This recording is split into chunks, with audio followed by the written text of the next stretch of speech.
اعوذ باللہ من الشیطان الرجیم بسم اللہ الرحمن الرحیم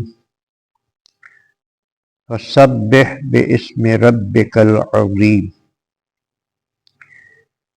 اے حبیب صلی اللہ علیہ وآلہ وسلم تسبیح کیجئے اپنے عظیم رب کے نام کی۔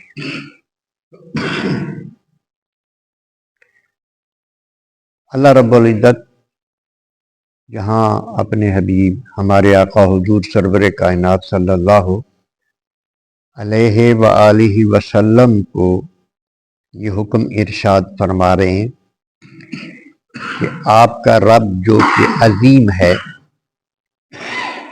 اس کے نام کی تسبیح بیان کیجیے۔ یہ جتنی بھی عبادات ہیں، نماز ہے جو بندہ ادا کرتا ہے، تسبیح ہے، ان میں سے کوئی چیز بھی اللہ کی ضرورت نہیں ہے، یہ انسان کی ضرورت ہے۔ اتنی بھی عبادات ہیں، تسبیحات ہیں، ذکر اذکار ہیں، اس میں انسان کے مادی فائدے بھی ہیں اور روحانی فائدے بھی ہیں۔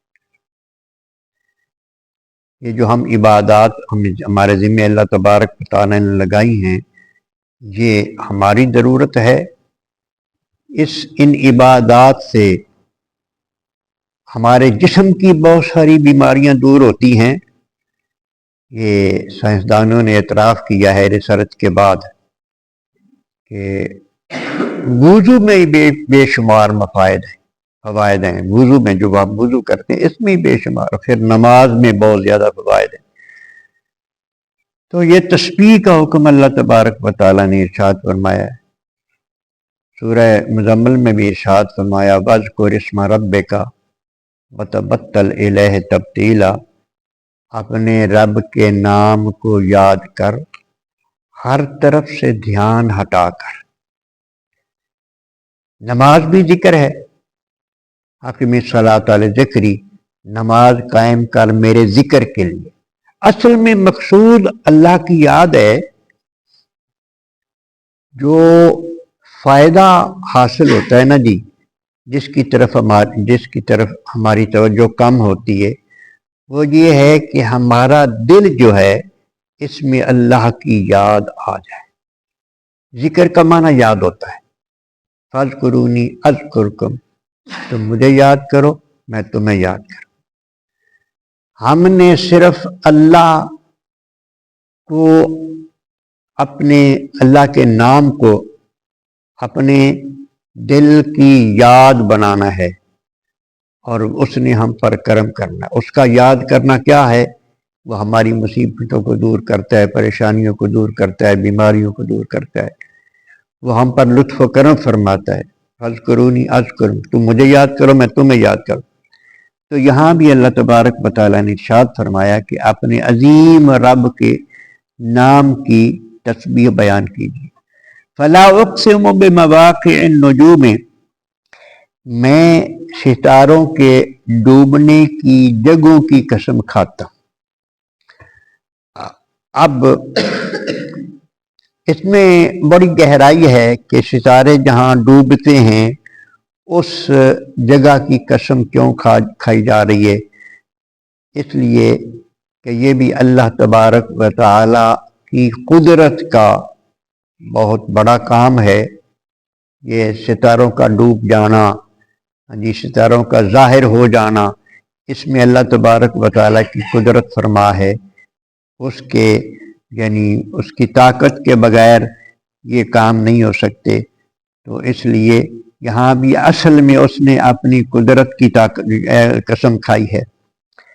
اور بعض نے مفسرین نے یہ لکھا ہے کہ اس سے مراد یہ ستارے، ان کی بجائے مراد یہ ہے کہ کیونکہ صحابہ کرام کو اللہ پاک نے اصحابی کا، نبی کریم علیہ السلام نے فرمایا اصحابی کا نجوم، میرے صحابہ ستاروں کی مانند ہیں۔ یعنی جس طرح پرانے زمانے میں سارا کام ستاروں پہ چلتا تھا. یہ ٹائم جو تھا نا، ٹائم ٹیبل، یہ ستاروں سے ہی چلتا تھا.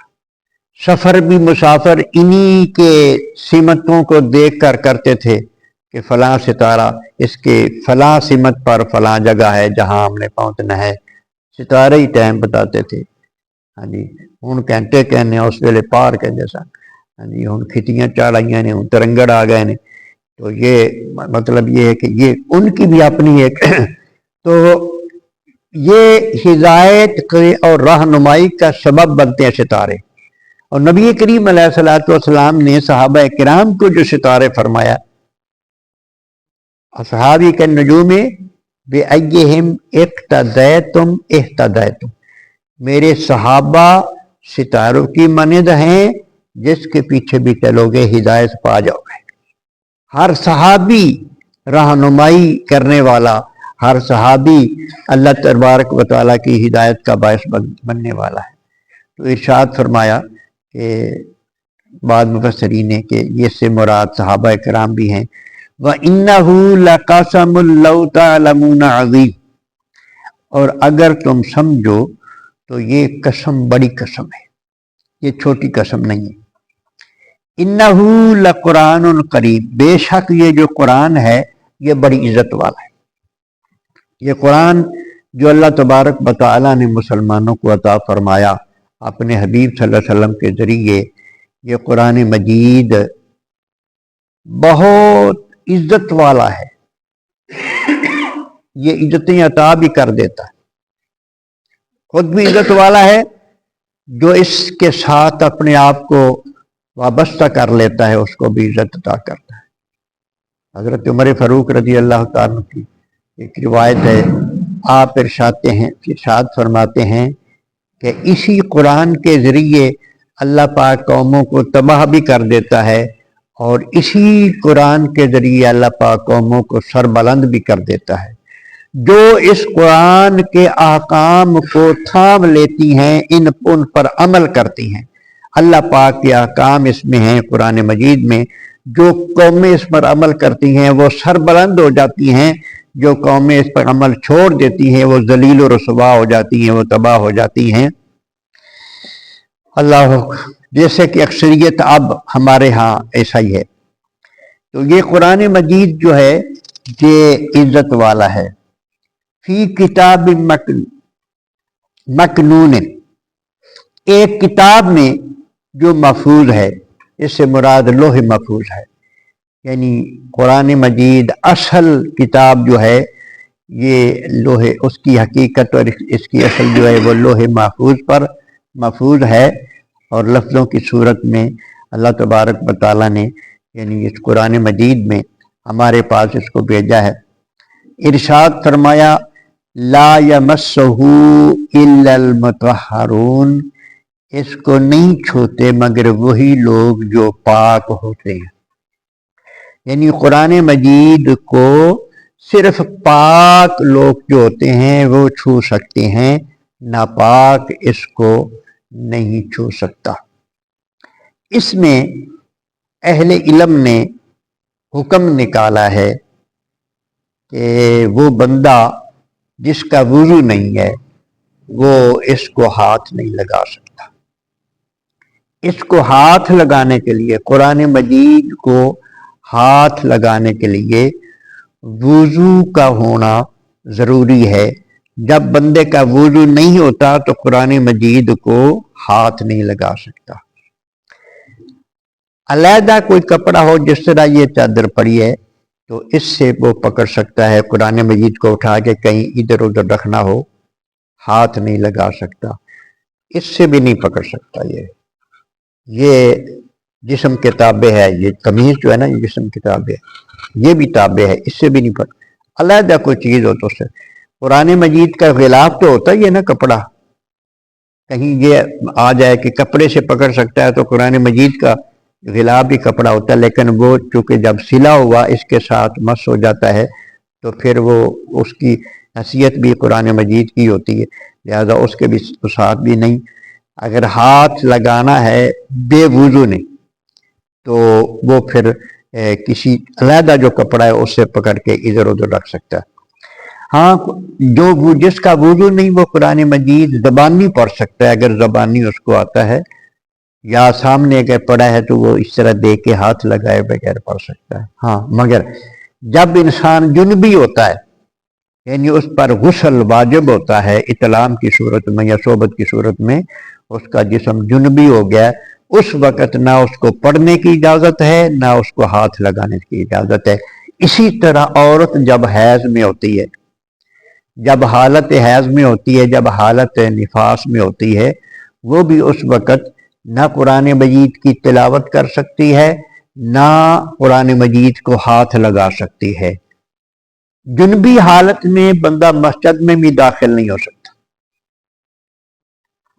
جنبی حالت میں بندہ مسجد میں بھی داخل نہیں ہو سکتا، پہلے غسل کرے گا پھر مسجد میں داخل ہو سکتا ہے۔ اب ایک مسئلہ یہ بھی بچوں کے لیے بھی ہے، یہ جو بچے ہیں یہ مسجد میں رہتے ہیں، یہ اس لیے مسجد میں رہتے ہیں کہ یہ مسافر ہیں، ان کے گھر یہاں نہیں، جو گھروں والے بچے ہیں وہ گھر چلے جاتے ہیں، یہ مسافر ہیں، ان کے لیے جائز ہے مسجد۔ جس کا گھر یہاں ہے وہ بلا وجہ، ہاں اگر اس کی ڈیوٹی ہے کہ مسجد کی رکھوالی کرنی ہے، مسجد کا رات کو مسجد کا پہرا دینا ہے، تو پھر وہ رہ سکتا ہے مسجد میں، ورنہ مقیم جو ہے وہ مسجد میں نہیں رہ سکتا۔ جو رہ رہے ہیں اگر ان کو کبھی اطلاع ہو جائے تو اب وہ فی الفور اس کو جب پتہ چلے تو وہ اٹھے اپنی جگہ سے اور کوئی کپڑا بچھائے، اس کپڑے پہ چل کے جائے۔ اگر اس کے پاس کپڑا نہیں ہے، کوئی ہے اس کو اٹھا کے باہر لے جانے والا، تو وہ اس کو اٹھا کے باہر لے جائے۔ اگر ایسا بھی نہیں ہے تو فی الفور وہ کسی چیز پر تیمم کرے، اور تیمم کر کے پھر سن رہے ہوگا یہ مسئلہ، پھر وہ تیمم کرے اور تیمم کر کے، یعنی تیمم کیے بغیر وہ پھر ادھر سے اٹھا نہیں سکتا جو ہے نا وہ قدم۔ تو یہ احتیاطیات ہیں، مسجد کا بھی احترام، اور قرآن مجید کو بھی بالغ بچہ جو ہے وہ بغیر وضو کے ہاتھ نہ لگائے۔ نابالغ کے لیے یہ مسئلہ نہیں۔ اللہ تبارک و تعالی سمجھنے کی توفیق عطا فرمائے۔